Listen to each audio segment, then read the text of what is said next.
What is up mga tol? Welcome back sa akin channel. Ngayong araw na to ay meron tayong i-review na motor. At ito nga yun, yung nasa harapan natin. Itong motor na to ay Winner X 150. Pero bago natin simulan ito mga tol, bigyan muna natin ng maikling montage lang. Let's go!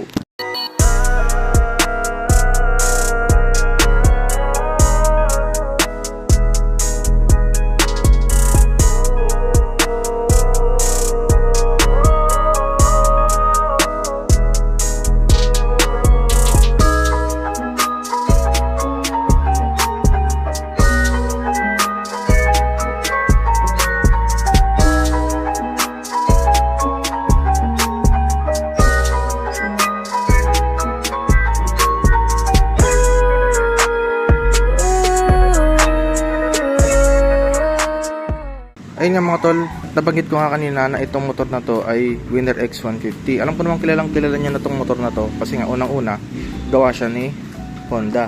And then since naka-flash tayo, no? Naka-flash 150 tayo. Maraming nakapanood na ito yung tumalo dun sa flash. By the way mga tol, ba't ako may Winner X? Kasi ito sa kapatid ko to, nakapagpalit siya sa akin kasi gusto niyang ibiyahe ko to ng malayo. So, matatagal na sa channel ko, so madalas nga ako umuwi ng Pangasinan. That's around 200 kilometers. Medyo malayo siya. Malayo talaga. Kaya gusto ng kapatid ko, ibiyahe ko siya ng malayo para makita namin kung ano yung mga pwedeng mga hidden issues niya, baka may mga lumabas na sira, ganun. Kaya ito ngayon yung gamit natin, Winner X 150. So ito nga pala mga tol ay ABS Racing Edition. Kasi meron tong klaseng tatlong variant, no. So yung una, yung standard lang, so yung wala siyang ABS. And then yung pangalawa is ABS Premium. So may ABS na siya pero yung kulay niya is plain lang, no? Plain colors lang siya. Hindi, itong variant naman na to is ABS Racing na meron siyang tatlong kulay, white, blue at red. And syempre ABS din siya. Yung makina nito mga tol, alam naman natin na K56 engine siya, no? Wala siyang pinagkaiba sa makina ni RS150, ni GTR150, ni CBR150 version 3, CB150R, panglima si Winner R, no, meron pa palang Winner R nito. So pare-pareho lang ng makina yan mga tol. Sa displacement, same lang yan. So nagkatalo lang yan sila. Sa clutch, ito kasing bagong labas ni Winner X is naka ano na to, naka slipper assist, no? Slipper clutch assist. Tama ba? And then wala na rin siyang kickstart, no? Kasi yung GTR, yung RS150 may kickstart siya. So ito wala. And then mga tol, ano pa bang wala, yun lang. Wala naman siyang pinagkaiba. Naka-sleeper clutch na kasi ito. Tapos walang kickstart. Dating sa lahat ng specification ng makina, same na rin yan. 4 valves, 150cc, DOHC, water-cooled, 57 bore, 57 stroke. No, yan ang specification niya. Tingnan naman natin yung looks niya. Kasi yung unang impression ko talaga sa motor na to, nung unang labas niya ito, para siyang Honda Click. Kasi yung style ng headlight niya, pag ganun, di ba? Ito, meron siyang daytime running light dito. Pag sinusi natin, iilaw na yan. Pag sinusi pala to, umiilaw na yung headlight. So, automatic na siya. LED na pala to. Full LED na pala to, headlight niya. Kabilaan. And then yung signal light niya, ito, LED na rin yan lahat. Pati yung mga ilaw na ito sa likod mga tol, LED na rin yan. LED tail light, brake light, signal light, and then itong plate light. So dito sa side na to, mapapansin natin, so meron siyang mga air vents, air ventilation. Dito rin, meron din dito. Dito, may part na to. Para pag umikot yung pan, labas yung init dito, no? Lalabas diyan yung mga init. Then dito sa kabila, ganun din, same din. And then ito mga pala mga tol ay keyless, no? So wala siyang susi. Hindi remote siya. Ito yung kanyang pinang susi. And then meron siya ditong built-in na USB charger. Fast charger. Yung panel niya mga tol, ito yung itsura ng panel niya. Ayan, naka ano na siya. Digital, fully digital na LED. Yung RPM, gear indicator, kilometrahe, speedometer, and then yung total odometer niya, ayan, 29. And then meron din yung trip A, trip B. Trip A, trip B. Ito yung biniyahe ko, balikan. Sa Pangasinan, balikan yan, 398 kilometers. And then yung average consumption niya is 44.9 kpl. So ito, wal-wal mode na yan.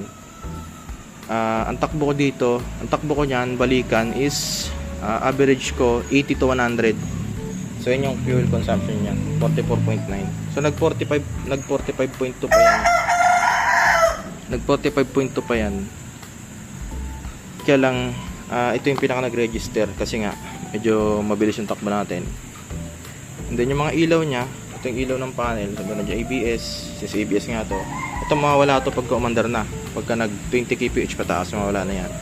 Siyempre, neutral indicator, headlight, high beam, check engine, signal light, andyan lahat. Pati yung temperature, ito nandito.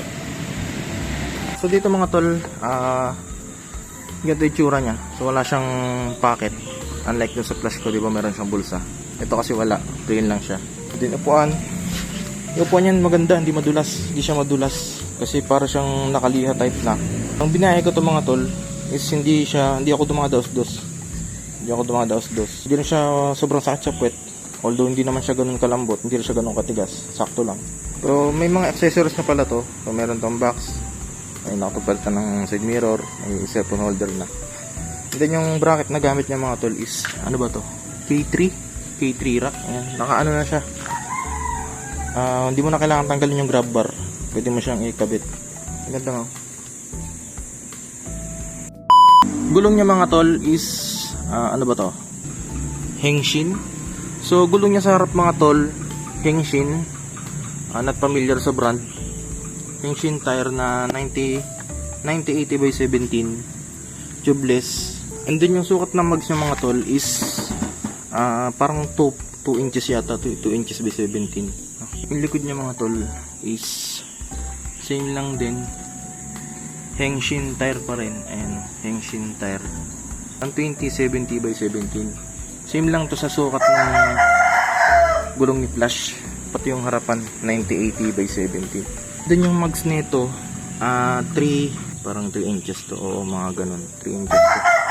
And then tubeless na rin siya syempre. And then dito naman sprocket set niya mga tol. Ang sprocket set nito is 1544. So kaya may kalakasan to sa arangkada. Kaya iwan talaga si Flash dito sa arangkada eh. Lakas ng torque nito.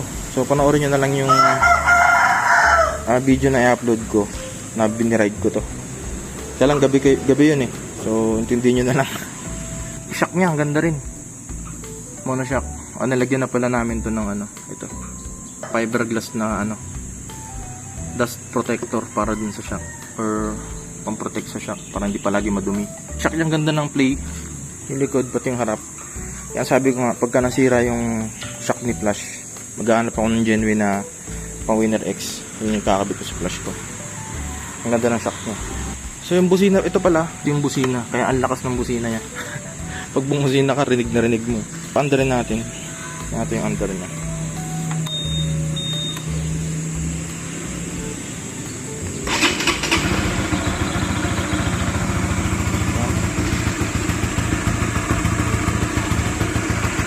Malamig pa.